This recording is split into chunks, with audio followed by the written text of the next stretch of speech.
తులసి ప్రతి ఇంట్లో ఉండాలి. తులసి యాంటీబయాటిక్. ఉదయాన్నే లేచి స్నానం చేసి తులసికి ప్రదక్షిణం చేసి ఒక గ్లాసు నీళ్లు పోయకుండా ఏ పని చేయకూడదు. ఏ పని ఫలించదు. తులసి కటాక్షం ఉంటేనే మనకు అన్నీ ఫలిస్తాయి. విష్ణుమూర్తి ఆవిడ పాతివ్రత్యానికి మెచ్చి ఆవిడకి ఇచ్చినటువంటి వరం అది. అందుకే రాముడికి తులసి దళాలంటే చాలా ఇష్టం. విష్ణు ఆలయాల్లో ఎక్కువ తులసి దళాలు వాడతారు. విష్ణుమూర్తికి అలంకారాలు బాగా ఇష్టం. అందుకని మల్లె పూలదండ, చామంతి పూలదండ, బంతి పూలదండ, గులాబీ పూలదండ, నీ ఇష్టం వచ్చిన పూలదండలన్నీ పట్టుకొచ్చి విగ్రహం మీద బారేస్తే వచ్చే ఇబ్బంది ఏమిటో తెలుసా? విగ్రహంలో పురుగులు చేరతాయి.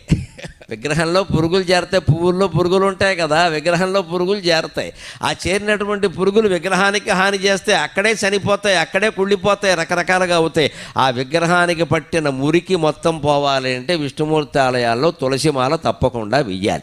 అది శాస్త్రీయమైన ఆచారం. హిందూ దేవాలయాల్లో పాటించే ప్రతి ఆచారం శాస్త్రీయం.